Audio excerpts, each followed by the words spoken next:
We are live. We're just gonna do the countdown, which should be about a few minutes. Just want to make sure that everything is working. It's fine. Hopefully all good.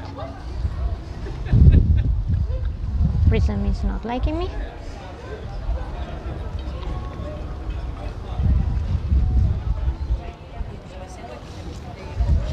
Oh boy. Let's see if it wants to. Okay. Just gonna. I think we have 5 minutes until we start properly. My hair is gone crazy. I've given up on it, frankly. So whatever, because this wind is just being very, very abrasive. So I'm just gonna start getting up. So I'm just concerned. Don't know if the signal is. No, the signal is fine. Hey Leanne, how are you doing? Thank you for joining. I'm just checking if this is working, because for a moment my screen went all blank and I was like, please no, this has been a very stressful day already. Hey Ronnie, how are you doing? Thank you so much for joining. Hope you're having a good day. All of you guys, hope you're really having a good day and that, well, everything is going good. There's something going on with Prism. It's been a bit cranky, but well, anyway, we'll get there eventually, I'm sure. We have still about 3 minutes to go, guys, so you know, we are still good for a few. And yeah, I'm just gonna literally wait and let people arrive to the tour, and then we'll get rolling, properly speaking, hopefully without many issues, I hope.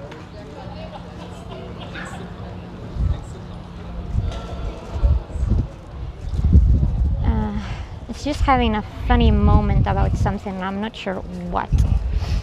I think it's got something to do with the configuration, so bear with.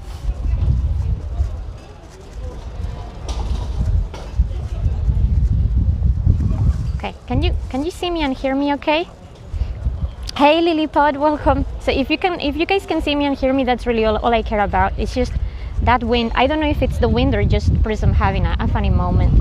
So if you could let me know in the chat if all is well, that would be great, because we are starting properly in two minutes, and if I need to move us from here, then that's fine. But I think it should be fixed. It stopped being so cranky, so I'm gonna take that as a positive. Hi Zina, thank you. How are you? Hey, welcome everybody. Awesome, good. Well, never mind whatever is going on here. Honestly, guys, it's been such a crazy day. I'll explain in a moment, because the plan that I originally had wasn't in the end destroyed by the weather. It was destroyed by a film set. So I came to record and I couldn't record and film because there was an actual film set which wasn't announced, so I couldn't have known any better. So I kind of had to change things last minute. But anyway, we have a couple of options. It's gonna be entirely up to you how we do this, but I promise you it's gonna be good. No worries, Leanne, it's gonna be up on YouTube anyway, so you can watch it later, lovely. Don't worry. It is it is windy. But again, it was absolutely fine until the sun came down. It's not as bad as it could have been, to be honest. If it would have been worse than this, I would have taken us to Valletta to get a little bit of wind cover. So but it's not too bad. It's not too bad. It could be, honestly, this is actually pretty mild in comparison to the other day when the gimbal completely died. This is actually okay. So you know, I'll take it. My only concern when the wind comes out like this bad is that here, because we have no cover, it can affect signal. But thankfully Prism actually has a way of stabilizing the signal and telling me very clearly when things are not okay. So from that perspective, it's easier for me to control, so I'm not so worried anyway. And I think we are about to get started. Hello everybody that's been joining us just now from Facebook and YouTube. Thank you so much for being here. We're literally about to start. So I guess a proper introduction is due. So hello, if you don't know me, my name is Dr. Lilian Céspedes González. I'm the CEO here at Travolution Tours, tour guide and historian. And today we're doing the last proper live stream from Malta, meaning we're not gonna do any more live tours from Malta, but I have, I think, 4 different recordings, if not 5, that are at least half an hour long from different places in Malta, so we can do as live tours once I'm back in the UK and Spain. So just because this is the last live that we're doing, it doesn't mean it's not the last thing you're gonna see of Malta. I have a brand new recording of a place where we couldn't have done a live stream just because there are very thick walls, which is in the old capital of Mdina, and that will be coming out very soon. I have done a full recording of this area as well because I didn't know we were going to have this problem. So here we have it. We have 2 different recordings in Malta, one from an area that you guys haven't seen, and a couple of other bits. So I'm promising you more things from Malta very, very shortly. Hello Tariq, welcome. Thank you so much for joining. Cool. So what are we doing today? Well, let me explain. We are in the area of 3 cities. I'll explain why it's called 3 cities in a moment, but it's actually very straightforward from that regards. And our original plans got interrupted because of this. So let me turn the camera around so you can see what the situation is currently, so you can get a vote on what we're doing. So I'm sure you can see the beautiful sails of a gorgeous ship over there, which I actually have seen from the other side of the marina where we are right now in the area of Birgu. Now normally we should be able to pass through there because the fortress that you see at the back is Fort Sant'Angelo, which is actually one of the most beautiful and perhaps one of the oldest fortifications that we have in this part of Malta. So the idea was that we were going to start this tour in the bridge that connects the area of the 3 cities, so we could decide which side of the marina we were going to see. What you have in front of you right now is the side of the marina that looks over to the city or town of Senegla or Lisla, and I'll explain why these places have 2 different names.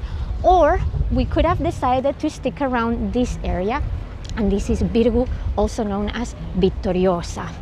So because we cannot actually do the walk in full, we're kind of stuck starting from Birgu, and then you guys have a choice. So I'll let you know what the choice is. Obviously we cannot do the full length of Birgu from the marina to have a look at the sunset over L'Isla, which is a shame because it would have been very beautiful from Fort Sant'Angelo. So what we can do is we can see this part of Birgu, the marina, with views over to L'Isla anyway, and then do a little crisscross around the old town of Birgu itself. Or we can carry on all the way to the bridge and go over to the area literally in front of us. So instead you can see the sundown over Birgu and with Valletta there at the back.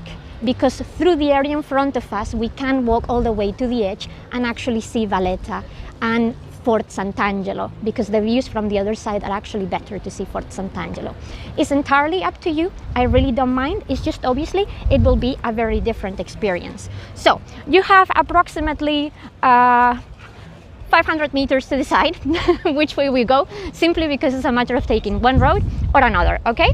So like I said, I generally have no preference one way or another, but let's get started over here with some basics. So in the meantime, you guys have a thought. So we are in the area of 3 cities. This area is called 3 cities because in a very close space we have, funnily enough, 3 cities, towns or villages, whatever you want to call them. The populations in Malta are very small, as I'm sure you've noticed overall, and well, they are cities in the context of Malta. Of course, for many of you this wouldn't be any bigger than a village. So right now we're in the area of Birgu, which used to be called Vittoriosa. Why is that? Well, all of this area, and actually many places in Malta, have 2 different names, either from colonial times and now that Malta is an independent country, from their Maltese heritage. So in the period of the colony in Britain, this was normally known as Vittoriosa, because I'm sure many of you remember from our previous tours that in the year 1565 there was a huge siege in Malta by the Ottoman forces, which will lead to the foundation of Valletta. Well, the vast part of that attack was actually defended from here, from Birgu and from Fort Sant'Angelo. But as a result, well, then the area is called Vittoriosa, or renamed Vittoriosa, and now in Maltese is known as Birgu. It's the same with the other areas around La Isla, and then we have the area of Cospicua and Bormla. So that's a little bit of context as to how this happened. Now, the beautiful building that you have in here for you guys, this is actually the Maritime Museum of Malta, which unfortunately I've not been able to visit because, well, it's actually closed for some repairs, for some I think it's some renovation. It's been going on for quite some time and they don't know exactly when it will be open, hopefully next year. I think in the meantime they're also using it for that film set. I don't know if you saw it, since I have to cross the road in a moment, I'll show you again, but at the end of the road they are filming this thing. I cannot confirm which film it is either. Now, as you can see, there are a few things that are taken out of the museum because, well, apparently they need the space to do whatever they can do. You can see very clearly some damage here in some of the windows, so it's a renovation that's going to take some time.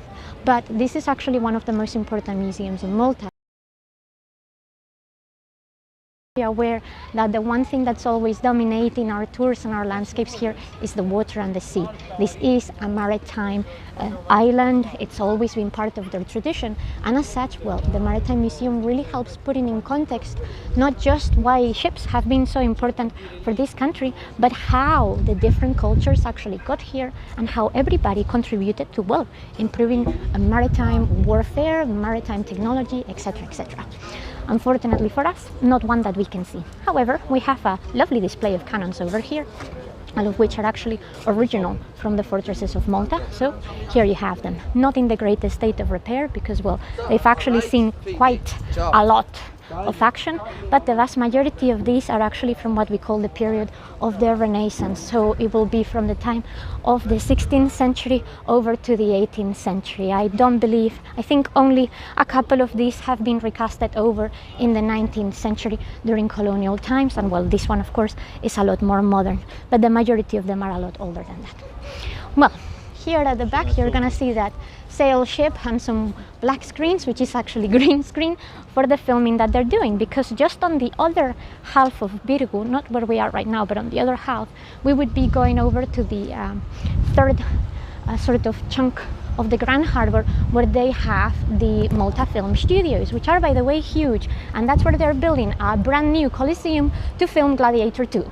So this area, like if it seems picturesque, if it seems like you may have seen it somewhere else, it's because it's actually in a lot of films. It's been used to film Game of Thrones, it's been used to film the first Gladiator, Malta has in any case, and the area of Valletta, and it's been filmed, honestly, so many different crews come here for that purpose. Now, in recent years, Malta has actually realized that they could just be doing that themselves without actually getting foreign crews to come and do that, and that's why they've created this new set, which is actually really good, and that is bringing a lot of new business for them. Well, this is the moment when we need to make the decision as to where we're going, guys. So we can either go into Birgu and see the sunset from above the hill, or we can carry on through the waterfront. It's entirely the same to me. I think we will probably notice the light change over here at the waterfront first, or best with the views over to Isnegla from Birgu, but it's entirely up to you. I'm gonna give you a few moments to think about it while we capture the view over here, and well, if you have any particular preference, let us know. Otherwise,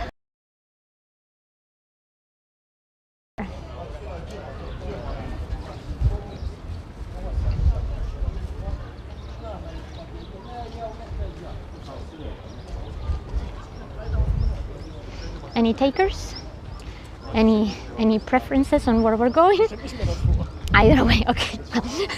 That's fine. Since you guys seem so happy to do whichever the case, then I think we're gonna carry on through the waterfront. Excellent. It just makes the walk a little bit more straightforward. Well, before we go, I'd like to go up the hill. Okay, Ronnie, you need to do the tiebreaker, or somebody else. Well, this is, by the way, the parish church. I'm very impressed by parish churches here in Malta because these huge churches are always so well decorated and incredibly impressive. You know, anywhere else in Europe, a parish church would not be of these dimensions. But well, part of the reason for that is because Malta is still an incredibly Catholic country, and as you can see, because they have the lettering quite big, this parish church has actually been here since the 18th century. I don't know if you can see, there are some light bulbs in there. They do like illuminating the area, and here we also have a monument, as you may find, to the military personnel and to different scenes of daily life here in Malta.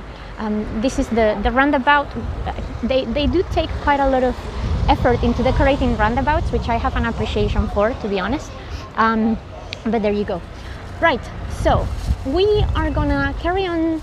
I think I may be able to satisfy us all by doing a little bit of half up the hill, half down the waterfront. We may not be able to see absolutely everything, but I think I can get us a bit of both worlds. So what we're gonna do is we're gonna carry over here, and I'm sure you can see there is a hill just at the end of this walk. That ramp will actually take us to the proper entrance into Birgu, and we will have views of the fortress where the Museum of Malta at War is, and where I would actually like to share some very interesting stories that I found once I actually visited that museum. Hopefully you can see as well how gorgeous the views are here all the time. Like, honestly, there has not been a single day when I've gone out to record or just to visit somewhere in Malta where you cannot just find beautiful scenery like this, and it's accidental. Now, for those of you that have seen the tour of Limsida Marina, you will see that there are some similarities, but also it's a very completely different vibe. We are not seeing as many luxury yachts because, well, that's a different story. That's the reason why they are all in Limsida. These are mostly just, you know, boats for ordinary people in that regards, but more importantly, like I said, a lot of these are used for touristic purposes. So many of these are up for hire, so you can just rent them and go around in the area of the Grand Harbour on your own. Yes, they do, because, well, from that perspective, remember that this was actually a British colony up until after the Second World War. Well, this is the back of the parish church, and what we're gonna do is we're gonna carry on that way. Like I said, we will go up that sort of hill for a second or two, and then we'll come back down. And I don't know if you've seen these beautiful traditional ships. You can actually still, well, ships, it's not big enough to be a ship, it's a boat. These are still used for crossing over from here to the area of Valletta. It actually or by ferry, and they are very, very cheap. These ones, when you do it as a guided tour, is about 6 to 8 euros, depending with who you book it with, which I think is very reasonable. And if you take just the ordinary public transport ferry, it's £1.50, which is a very, very good value for money, I think. Or at least, correct me if you think I'm wrong, but I think that's very good value for money. Well, now, the areas that we're looking at do not have a huge amount of like big monuments other than the forts, because this part of the Grand Harbour was specifically built to be a huge fortress for obvious reasons. This is the area through which the vast majority of ships come in and out of the area of Valletta and surroundings. This would have been the main entrance into Malta for a long, long time. So as a result, are related to the fortress one way or another. You can see one of the gates in there, and we're actually gonna go up this way to Gate Provence. And actually, I should have taken the stairs just back, so bear with me. I just realized that I missed the ramp altogether. I was so caught up in the moment with the little ship, and I completely got the stairs the wrong way around. Well, never mind. Here we go. So what we're gonna do now, like I said, is go up to Gate of Provence, and then we're gonna carry on down towards the views through Snegla or Lisla over to Birgu. You will notice though that because Birgu has been the more prominent of the three cities, in the area of the three cities, we do have a few more monuments to look at when we go across there. The area immediately behind the church has the Inquisitor's Palace, which is a place that I've recorded in, so you will be able to see that shortly when we come back to the UK. They also have the big fort over there with the Museum of Malta at war, and Fort Sant'Angelo, which alongside with Fort Sant'Elmo in Valletta have been two of the most important fortresses here because they were under the command of the Order of the Knights of St. John. Now, I know we're always talking about the Knights of St. John in this country, but the thing is, without the order, honestly, we wouldn't have Malta at all. I know that sounds like a very drastic thing to say, but it is the truth. The period in which the Knights of the Order come over here is what's gonna be, it's what's gonna really give us the improvements to all of these fortresses, if not of them brand new. And thanks to these fortresses, Malta will become such a secure place in the Mediterranean and such a beloved place in the Mediterranean to come through, that merchant ships will start coming here.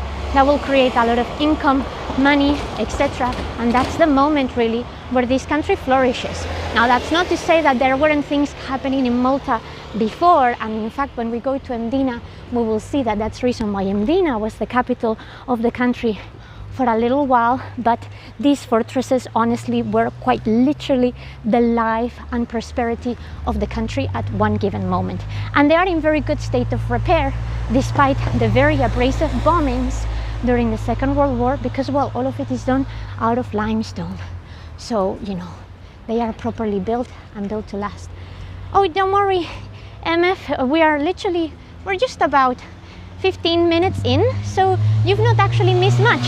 We're just going up the hill so we can get a view over into the town of Birgu and the town of Lisla and Bormla, which is the area of the three cities. So do not worry, you're not late at all. You've just missed a couple of minutes, nothing else. Well, we are now gonna cross over here to speak about the Museum of Malta at war. You're gonna see part of the fortress of the main entrance of Birgu. Bear with me one moment because I need to cross. Oh, and we actually have a crossing. I know that sounded like I was very surprised, but one thing, my three big complaints about Malta as a country is pavements are optional, crossings are lacking, and bus stops could be better signaled. That's the one thing I would say. And from here, guys, we have a very good view of this part of the marina to take it all in. So on your right is the town of Birgu. On the other side, on the left, is the town of Lisla, previously known as Snegla, and Birgu as Vittoriosa. Right, okay, we're gonna, like I said, we're just gonna cross here. We're gonna get more views in a moment, so do not worry. That's not all done. Right, so and just as a forewarning, because you guys know I don't like making anyone upset, but the reality of events is that when we're gonna take the main road. It's probably easier so you can see the fortress properly. Here we go. So this is what remains on this side of the fortress of Birgu. As you can see, it's massive. And again, those of you who have been doing my talk on artillery and how it shaped Europe, I think you can now start understanding why these diamond bastions were necessary. Cannon fire could not get through all of this. It was impossible. So you would need to develop, artillery so powerful to destroy other things. That's the reason why we move over to mortars and bombards to actually destroy the buildings past the fortresses, because you cannot cut through that. I think it's abundantly clear now. Now you have conclusive evidence that I wasn't actually talking rubbish and that this was serious business. Oh, thank you, Ronnie. It's very kind. Well, like I said, since I don't like making anybody upset, I'm gonna tell you something, guys. Once we go in this part of the tour in the area that has to do with the Museum of Malta at war and this part of the fort. I would like to share some stories that I learned when I was actually in the museum and when I visited the shelters. They aren't the nicest of stories. Some of them you may have heard before, but I don't know in what extent. I can't remember in what extent I shared them, but I know I didn't share all of it with you. So if you don't want to, hear some heartbreaking things, I'm just giving you a heads up, but I'll give you another one in just a moment. In any case, we have some nice light here right from the top of the hill, so enjoy that before we go into the proper area of the fort and I tell you about, well, what happened here during the Second World War, because I have told you about the Second World War, but I've not necessarily told you about how lives in the shelters were and how particularly nasty shelters in Birgu were. I've recently visited another shelter, another public shelter in Mosta. We will not be doing a tour of Mosta, but I have some content that relates to that, because in Mosta we have the miracle of the bomb. Ooh, the wind has come out properly, so there we go. In Mosta we have the miracle of the bomb, and again it will help you guys understand once I do that short video how severe the impact of the Second World War was here. Well, hopefully inside of the walls we will get a little bit of cover. As you can see, grand entrance, and then the views of the thickness of the wall here. Just because some people have asked me before, these walls didn't tend to be decorated. There is no point actually putting decorations unless it's actually on the entrance on these walls. So anything that you may see that looks like a pattern is actually just the deterioration of the wall over time. Limestone is actually quite a resilient material, but sometimes either for refurbishment or for the sake of conservation, little patterns like that happen. And I don't know if you can see, but there is actually a shrine in here, and I'll explain why in just a moment. I'm sure that you can see that if I turn around there is a little doorway, right? Well, that actually would take us into one of the ways in and out of the public shelter here in Birgu. And now that we go in, I will share these stories with you. So just like I said, just giving you a heads up so we can talk about this properly. And then after the view from the top here, we will go back down to the marina. Well, so this is the Museum of Malta at war, which quite literally just explains how the entirety of the country of Malta actually, prepared itself for the war. There was tension already running up to the Second World War in Malta due to its proximity with Italy. As many of you will probably be aware of, fascism had been on the rise a fair few years before the Second World War begins. And being so close to Italy, particularly Sicily, I can't remember if it's 60 miles or 60 kilometers from here to Sicily. Either way, it's not that far. It's literally a small ferry journey. There had actually been quite a big growing support for Mussolini in this country as well. In fact, the Italian fascist movement really split the community in Malta. And there were a lot of people that sort of supported it and a lot of people who didn't. And that's the reason why there had been an ongoing preparation in the country for what was coming. Because, well, as a country who has been, the target of war or at war for a really long time over the centuries, they knew that they were in that position where if something was about to kick off in Europe, they were probably going to be at the epicenter of it sooner or later. This is all part of the fortress itself, by the way. Well, the war was taking a toll on Malta, but nothing terrible until 1942. Malta had been important for the British troops because of the North African campaign. Now, some of you may remember that, although we tend to think sort of the European front or perhaps the Pacific, if we're thinking about it from the point of view of the United States, Japan, etc., there was also a North African front, and that North African front was actually very important for the Italian troops. They had several interventions there, and well, without any apprehension whatsoever to Italy, Italians, or the Italian military. Italy didn't do particularly good during the first few years of the Second World War. In fact, they were quite disastrous in many ways.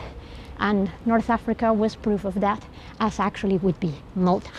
Because the first bombings that will happen in Malta would be done by the Italians, and since they weren't going terribly well, that's when the German air forces get involved. Well, why is Malta important for the development of the campaigns in Africa? Well, because we are actually very close to Tunisia as well. Malta is also very close to the crossing over to Egypt, which, remember, was also a British colony, and it's also the main getaway into the Suez Channel. And the Suez Channel has been, again, super important for the sake of politics in the whole of the 20th century. Hey Gigi, no worries, hope you're doing good. Well, since we are done here on the fortress, guys, if you're happy, we will go back down to the area of the marina and see if we can catch some more sunset down there.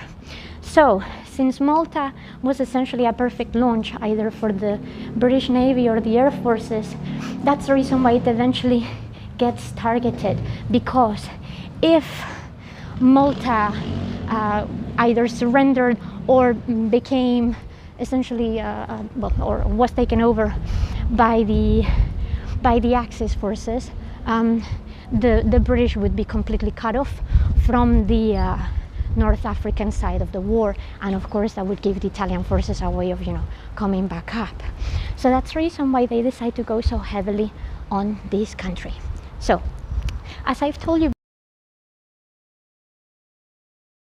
is that just in 1942, in total, for the whole year, we have a count of over 20,000 tons of bombs being dropped on the country of Malta. Not just in this area where we're right now, in Birgu or the three cities, just in Malta overall. And yes, that's not a typo on my behalf. I did say 20,000 tons, not 20,000 bombs. Yes, that's it. Well, as a result, life here was very, very hard because, well, there could be as many as 15 air raids every single day. And because the area of Birgu, with this beautiful fortress, had a lot of anti-aerial equipment, it was particularly targeted. Due to the fact that we have this huge fortress here as well, it was also very convenient for the sake of building this public shelter that I was mentioning briefly earlier. There was also a big one in Valletta, and what ended up happening as the war went on is that a lot of wealthy people from these areas decided that they did not want to share the public shelters, and they started going over to the countryside to build their own ones. Now, shelters in this country, particularly for those of you coming from the UK who may be familiar with what we had to go over through the Blitz, were not like what you think shelters are. Public shelters in Malta were essentially this long network of tunnels, literally dug by hand by the Royal Engineers of the British Army normally, and they were just dark tunnels. You were not allowed to bring light, properly speaking. You could only have it for a very specific period of time, and well, the maximum capacity for the one in Birgu was supposed to be for no more than 500 people, but we ended up who knows how many more, because, well, there were wardens when you entered the shelter who were supposed to take count of people, but no names were registered, just pure numbers. And sometimes if the bombs were coming and the air raid siren was going through, you weren't gonna be doing proper stock take of people in that regard. So I'm sure that you imagine where the problem is here. We don't know how many people were either born in the shelters or died. But the one thing that I can tell you is that actually the vast majority of people that died in Malta during the war did not necessarily die from the bombs, even though 80% of this country was completely obliterated. The vast majority of people in Malta starved to death or died because of the horrible illnesses that we had running in those shelters. Imagine 15 air raids a day. That could be as many as 11 hours in a dark tunnel, where all you had, guys, was a bucket, potentially some food, and a lamp. And you're probably wondering what the bucket was for. I honestly could not believe it when I was in there. The bucket was actually in many ways your most precious possession, because the bucket was to dispose of your bodily fluids. Because sanitation in a dark tunnel for 11 hours every day when you're surrounded of other people, well, becomes a serious problem. Honestly, the stories are so heartbreaking, and one of the reasons why Malta was starving, by the way, it wasn't so much because it was hard reaching here because of the bombings, but actually because the British government in its vast majority, and then later on the American government when they were reinforcing the area, they decided it was too expensive to send supplies to Malta. It will actually take a very serious military campaign that was actually promoted by the SS Ohio, if I remember, to this country. Now, the problem of being an island and being surrounded by water, you know, it's beautiful for views and lovely now, but back in the day, and even nowadays to some extent, is that you did depend, at least for certain supplies, from external aid. And when your closest supplier is your enemy, in this case Sicily and the Italians, well, you're gonna struggle, right?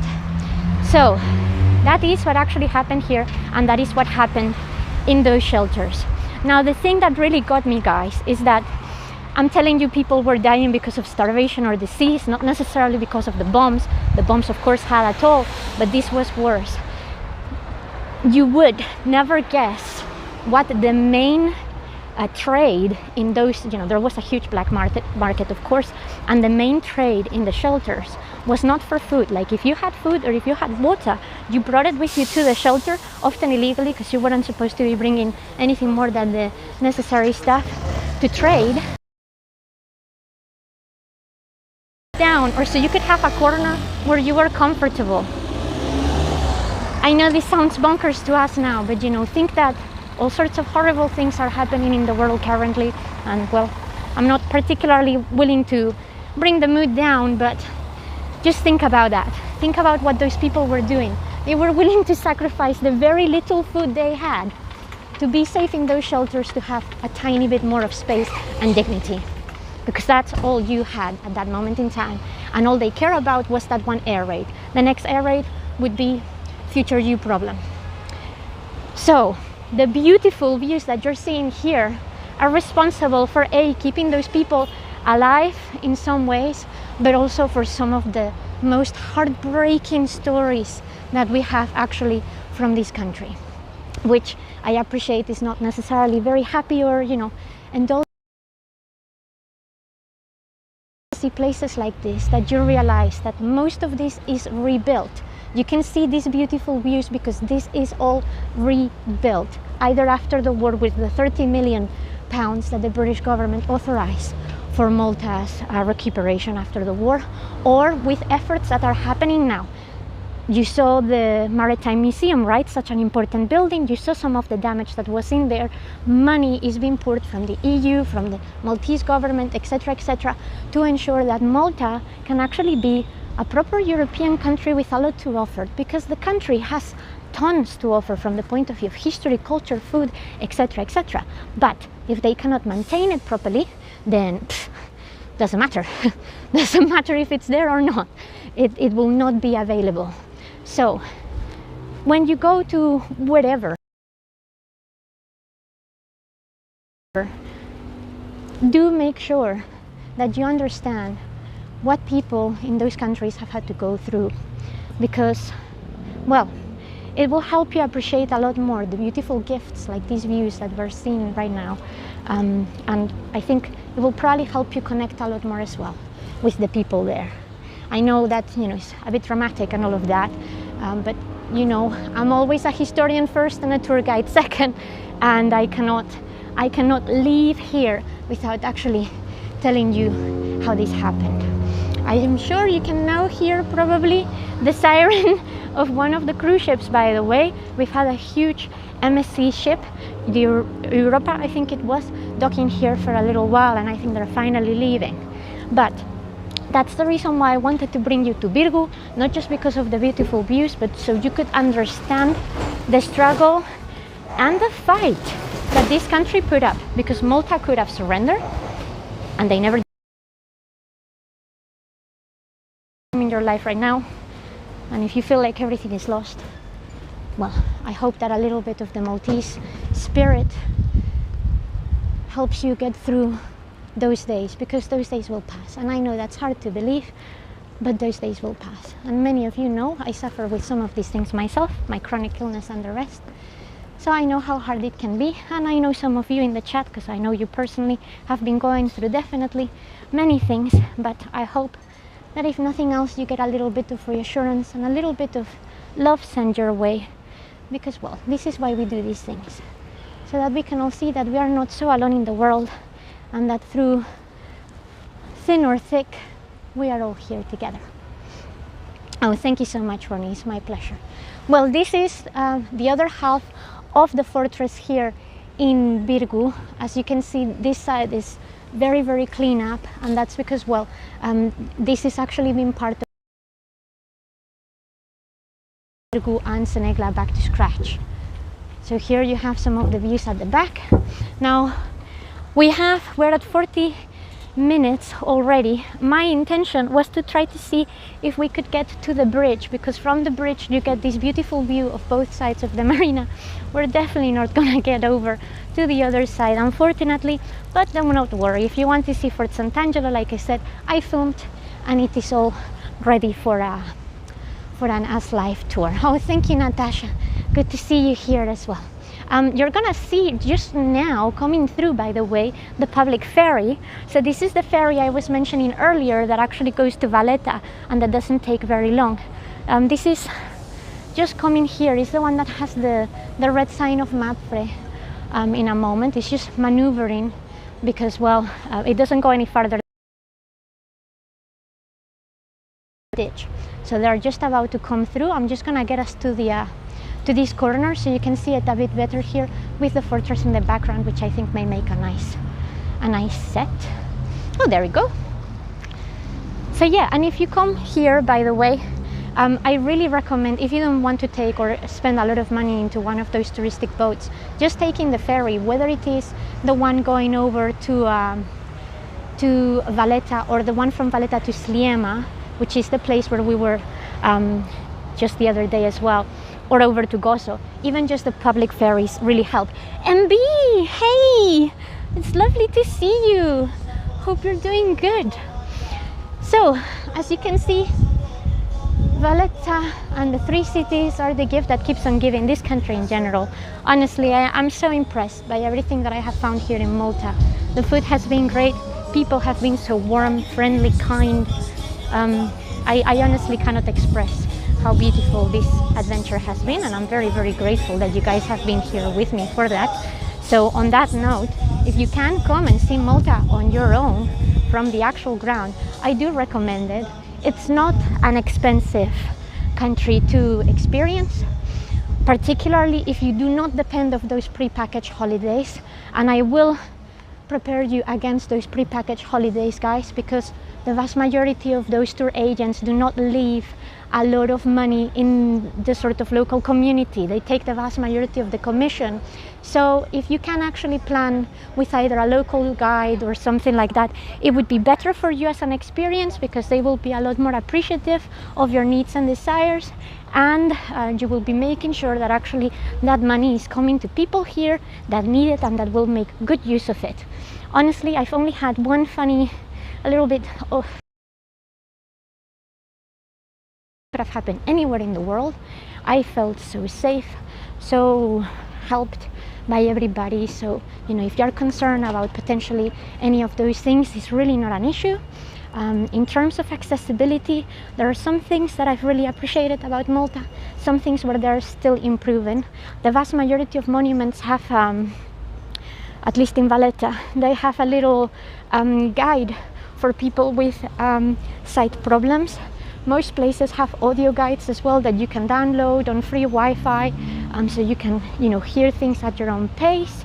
There is a lot of information in English, even though Maltese is really the way that they're moving forward. So it is very accessible. The one thing I would say, walking.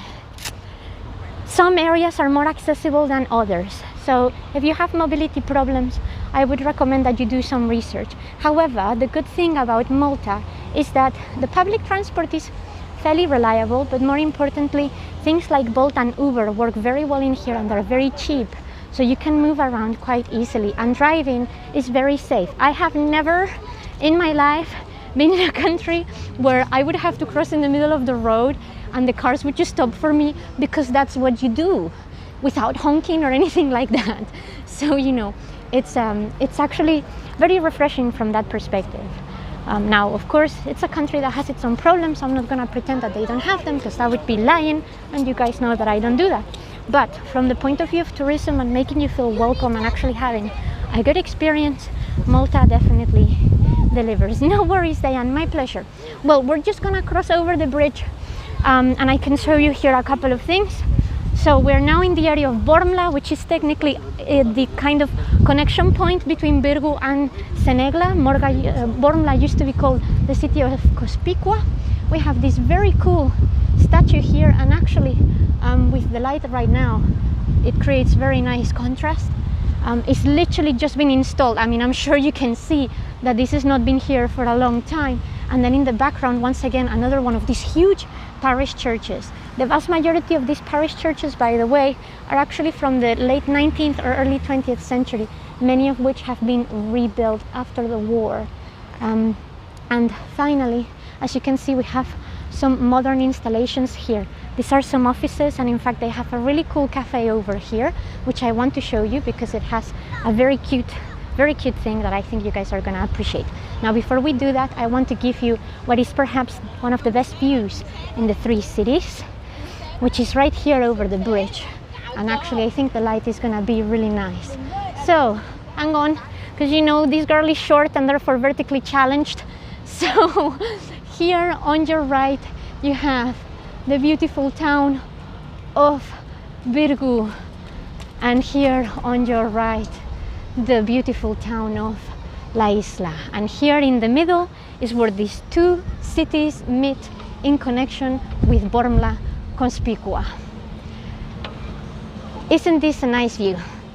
I mean, maybe we've seen better, but particularly as all of the little domes start becoming illuminated, etc., etc., I think this is a lovely way of actually understanding the context of the area, why this is such an important part of Maltese heritage, etc., etc. Well, this is not my last gift for you guys today, because as you know, I go back to the UK tomorrow. So I want to show you this. There is an art cafe here on the left. The vast majority of it is a sitting area, and they have a very cute thing. So if you're happy with this last view, I will show you the art cafe. Well, because I need to move and I'm tiny, you can still catch the view for a few more minutes. So there you go. I'm glad that you like it. I honestly, I really wanted to do the tour here. I was a bit gutted when we couldn't go all the way to Fort Sant'Angelo, but well, I was also grateful that I had done further recordings before. So like I said, this will come through eventually. And look at this. Isn't this just cool? You can have your coffee here, music, mural, and then of course this beautiful little heart shape.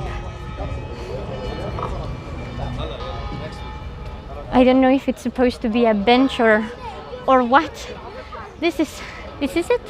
And this is, oh, and here is a cat. I know we have several cat lovers here, so this is something that happens quite abundantly in Malta. Just random cats appearing out of the out of thin air. So with this beautiful cat, this colorful environment, the happy music and the lovely views is where I'm gonna say goodbye to you guys. So let me come down the stairs so we don't have to fill in a health and safety report, which would be unfortunate after all this while. So there we go. That's I don't know if you can hear the bells going, but well, this is all we have time for live in Malta. I hope that you guys have been enjoying these live streams, even though the gimbal left us a little bit, you know, on the edge a few days ago. And like I said, I have Medina coming on, more Valletta, this recorded through the other side as well. So I really hope that you enjoy the As Life tours that are coming. No worries, Natasha, thank you so much. It's been my absolute pleasure having you guys here, because, well, you know, I love doing these things and I love having you with me. So if we are all happy with that, then, you know, that's what matters. And, well, that's pretty much all we have time for today. I am posting in there because several people have asked me before. I don't know if it's worked or not, but several people have asked for the Buy Me a Coffee link, so I am dropping it there on the chat. I hope that you get it, but if not, well, you guys know where to find us. Travolution Tours on PayPal, Buy Me a Coffee, YouTube, Facebook, anything else. And I hope that you have a really lovely rest of your day. Thank you, Jeannie, thank you, Ronnie, thank you, Lily, thank you, Karen, my absolute pleasure. And well, I'll see you next week, actually, from the UK, with some more tours and lectures. So I'll see you soon. Take care of yourselves, and I hope you have a lovely rest of your day. Bye bye.